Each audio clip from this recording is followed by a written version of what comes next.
Hello लोगोफोर, welcome to my YouTube channel bikgk studyआव। लोगोफोर, नोंथांमोना जुदि आंनि भिडिअखौ नायनानै मोजां मोनो, अब्ला अन्नानै भिडिअखौ लाइक, शेयर, कमेन्ट आरो चेनेलखौ साबस्क्राइब खालामनो। बेबायदिनो मोजां भिडिअ लाबोबाय थानो थाखाय अब्ला थौदो भिडिअखौ जागायनोसै। सोंलु नाम्बार 1, मानसिफोरनि बयनिख्रुइबो एबा अरायबो बिजि एबा बेस्थ जाना थाबाय थानाय अंगआ बबेयो? बिनि थार फिननाया जाबाय हार्ट। हार्टआ अरायबो जोंनि बिजि जाना थाबाय थायो। बियो जोंनि देहा सोलेराव अरायबो रेस्ट लायालासिनो खामानि मावबाय थायो। सोंलु नाम्बार 2, हिनजावफोरा हौवाफोरनि आथोनखौ मानो सोब्लुयो?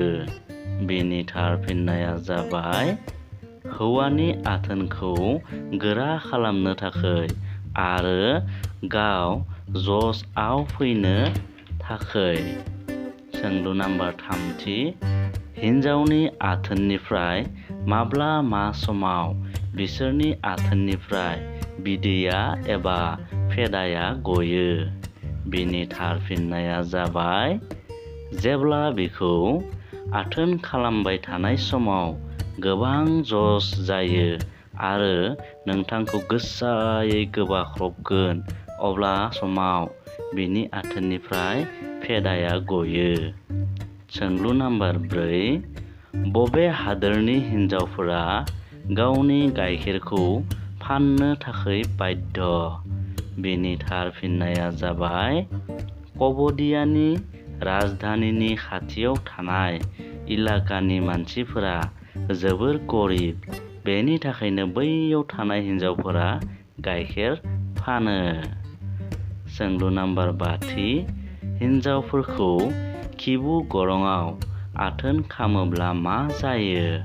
बिनि थार फिननाया जाबाय हिनजावफोरनि सुतर एबा आथोना बायजोआव फुंखांबोयो आरो लेट्रिनाव थांनाय समाव आराम मोनो। सोंलु नाम्बार 6, हिनजावफोरा गावनि अंगनि बबे बाहागोखौ गावनि फिसायखौ जेब्लाबो दांनो एबा सुइनो होआ? बिनि थार फिननाया जाबाय आथिं।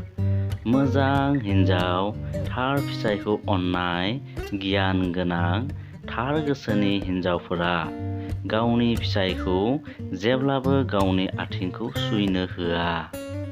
सोंलु नाम्बार 7, बेबायदि मा मुवा जायखौ लाइमोन सिख्लाफोरा खालामनो हाया एबा मोना, नाथाय हाबा जानाय हिनजावफोरा अरायबो एबा सानफ्रोमबो खालामो?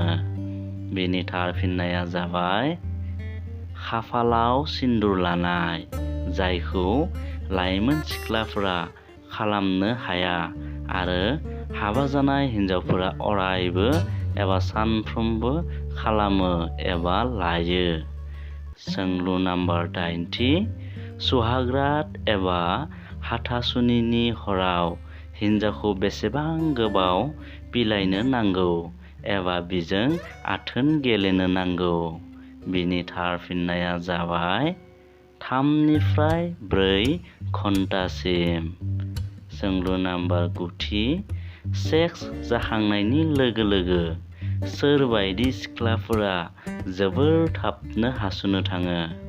बेनि थार फिननाया जाबाय जायफोर सिख्लाया प्रेगनेन्ट जानो गोसो गैया बिसोरो।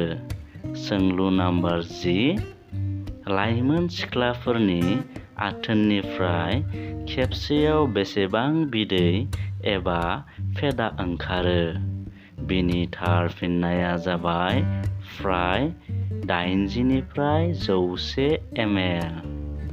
अब्ला लोगोफोर, नोंथांमोना दिनैनि भिडिअखौ मारै नांखो प्लिज कमेन्ट खालामनानै फोरमायहरदो।